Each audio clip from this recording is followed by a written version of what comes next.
Gajwel press మిత్రులందరికీ నమస్కారం.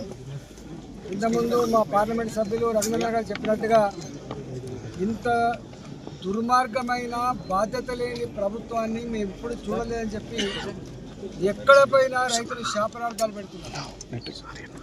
పంట నాటు వేసినప్పుడే, మక్కలు విత్తనాలు వేసినప్పుడే, సల్ఫర్ విత్తనాలు వేసినప్పుడే అగ్రికల్చర్ డిపార్ట్మెంట్ ఎన్ని లక్షల ఎకరాలలో వరి పంట వేసిండ్రు, ఎన్ని లక్షల ఎకరాల్లో మక్క పంట వేసిందని చెప్పి అసెస్మెంట్ ఉంటుంది, అంచనా ఉంటుంది.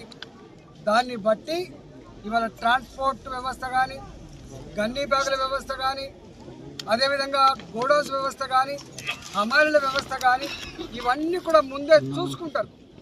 నేను కూడా పనిచేసే ఒక 5 సంవత్సరాల కాలం పాటు, కానీ ఎప్పుడు కూడా ఇంత చిల్లరగా, ఇంత బాధ్యత లేకుండా చేసే సందర్భం లేదు. ఇవాళ మార్కెట్ యార్డ్లలోనే కాదు, ఐకేపీ సెంటర్లలో, అదేవిధంగా పిఎస్సిసి సెంటర్లలో 1 మంత్, నెల రోజులు, నెల 15 రోజులు కుప్పలు పోసుకున్నప్పటికీ కూడా మొక్కజొన్నలకు కానీ, సల్ఫర్కి కానీ, వడ్లకు కానీ ఇవాళ ఎక్కడ మోక్షం లేదు.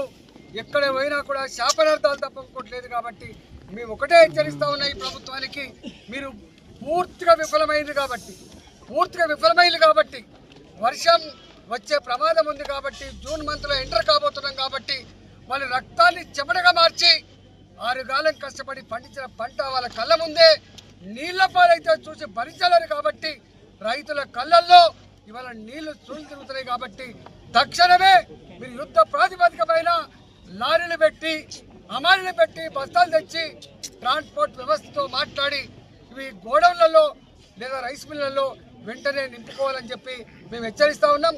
లేని పక్షంలో తప్పకుండా దీనికి మూల్యం చెల్లించగా తప్పదని చెప్పి రేవంత్ సర్కార్ని హెచ్చరిస్తూ ఉన్నాం.